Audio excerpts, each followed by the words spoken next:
स्वर्ण मुद्राएं। कहानी को लाइक कीजिए, शेयर कीजिए और अपनी राय कमेंट में बताइए। चैनल को ज़रूर सब्सक्राइब कीजिए। किसी ज़मींदार के गांव में एक गरीब किसान रहा करता था। उसका नाम था होरी। उसकी दयनीय अवस्था देख जमींदार ने उस पर रहम खाकर गांव से दूर स्थित थोड़ी सी बंजर भूमि दे दी और जीवन भर उसका उपयोग करने की अनुमति दे दी। होरी एक दिन अपना खेत जोत रहा था, तब उसका हल किसी चीज़ से टकरा गया। वह खोद कर देखने से होरी को स्वर्ण मुद्राओं से भरा एक कलश दिखाई दिया। वैसे स्वर्ण मुद्राएं उसने कभी देखी न थी, और कलश भर स्वर्ण मुद्राएं, चलो अपनी किस्मत खुल गई।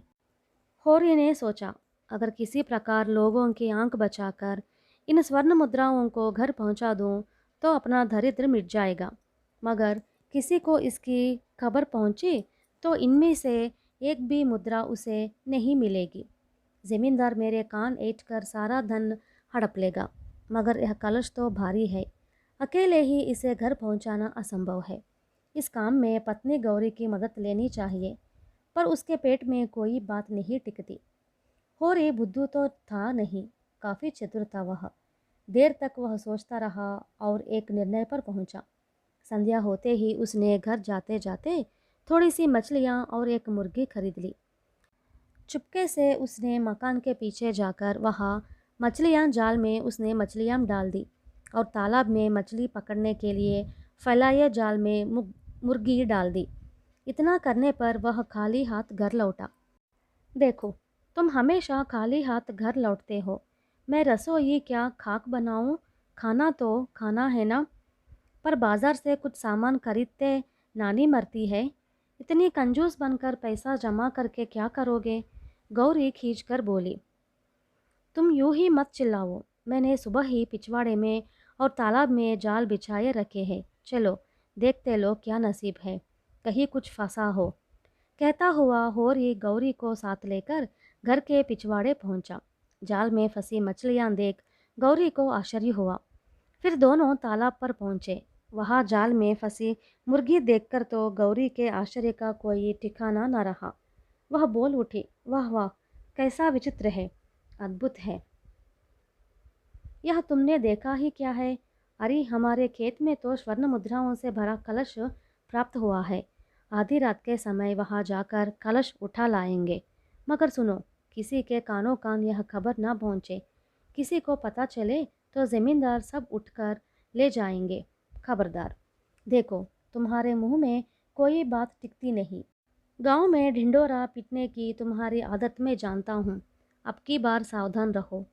होरी ने गौरी को चेतावनी देते हुए अपने लाभ की बात कह डाली। आधी रात के समय पति पत्नी अंधेरे में ही खेत की ओर चल पड़े। वहाँ होरी ने लाल रंग का पानी और एक टहनी तैयार रखी थी। अंधेरे में ही होरी ने टहनी लाल पानी में डुबोकर गौरी पर पानी छिटका दिया। अरे, यह कैसा पानी बरस रहा है? कहते हुए गौरी ने नज़र ऊपर उठाकर देखा। कहीं बादल का निशान नहीं था। पूरा आकाश तारों से टिमटिमा रहा था। बिना बादल के यह कैसी बारिश है? गौरी ने पति से पूछा। क्या तुम नहीं जानती, बिना बादल के जब बारिश होती है तब वह पानी के बदले खून बरसाती है? होरी ने पूछा। ओह, ऐसी बात है? गौरी ने आश्चर्य से पूछा। दोनों मिलकर स्वर्ण मुद्राओं से भरा कलश लेकर घर की ओर चल पड़े। जमींदार के घर के पिछवाड़े से गुजरते हुए उन्होंने दो तीन गायों के रंभाने की विचित्र सी आवाज़ सुनी। भयभीत होकर गौरी ने पूछा, यह कैसी डरावनी आवाज़ है?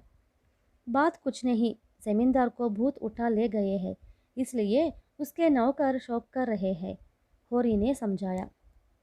ओह, ऐसी बात है? गौरी ने आश्चर्य प्रकट किया। इसके बाद दोनों निर्विघ्न घर पहुंचे। होरी ने कलश एक जगह जमीन में गाड़ दिया। गौरी थक गई थी, इसलिए जल्द ही कर्राटे भरने लगी। मगर होरी को अपनी योजना का अंतिम चरण निपटाना था, इसलिए वह जागता रहा। गौरी को सोई देखकर उसने फिर खोदकर वह कलश एक दूसरे ही स्थान में गाड़ दिया और वह भी सो गया। सवेरे जागते ही किसान की पत्नी ने पूछा, मुझे थोड़ी स्वर्ण मुद्राएं दे दो, मैं कुछ साड़ियाँ और गहने खरीद लाऊंगा। अब तो हम धनवान बन गए हैं ना। पगली, हम अगर इस प्रकार अंधाधुंध सोना इस्तेमाल करते रहे तो हमारा रहस्य लोगों पर खुल जाएगा, होरी ने समझाया। मगर दोनों के बीच बात बढ़ी और झगड़ा हुआ।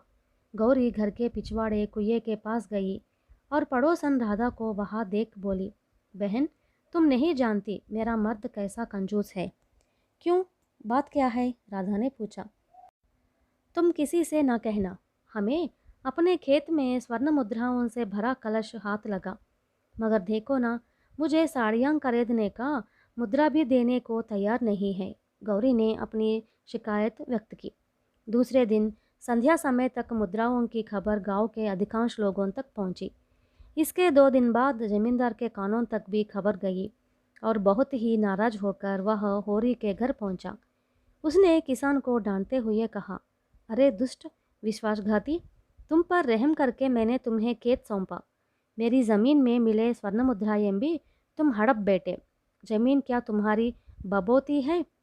भीतर ही भीतर घबराते हुए मगर प्रकट रूप में हिम्मत करके होरी बोला, स्वर्ण मुद्राओं की क्या बात है? आपको किसने यह बात कही मालिक? तुम और तुम्हारी पत्नी कलश ले आए हो ना? गौरी ने ही गांव वालों पर यह बात प्रकट की है, जमींदार ने कहा। होरी ने जैसे ही तीक्ष्ण दृष्टि से गौरी की ओर देखा, वह पूछ उठी, ऐसे घूर कर क्यों देख रहे हो? हम दोनों खेत से भारी कलश उठा नहीं लाए, उसमें ही तो स्वर्ण मुद्राएं थी ना? यह सब कब हुआ? होरी ने विस्मय से पूछा। तुम समझ रहे हो कि मैं वह सब भूल गया हूँ? उसी रात हमारे पिछवाड़े के जालों में मछलियाँ फंसी थी और तालाब में फेंके जाल में मुर्गी पकड़ी गई थी, गौरी ने कहा। उसकी ये बेतुकी बातें सुनकर वहाँ हाजिर सब लोग हंस पड़े। और तुम लोग हंसते क्यों हो? उसी रात बिन बादल की बरसात हुई थी और वह भी खून की। हाँ, आधी रात जब भूत जमींदार को उठा ले गए थे तब उनके नौकर सिर पीटने लगे थे, गौरी ने कहा। छी पगली औरत। इस प्रकार उसे कुछ गालियां देकर जमींदार वहाँ से चला गया। वहाँ इकट्ठे लोग भी गौरी की बातों पर विश्वास नहीं कर पाए और सब अपने घर चले गए।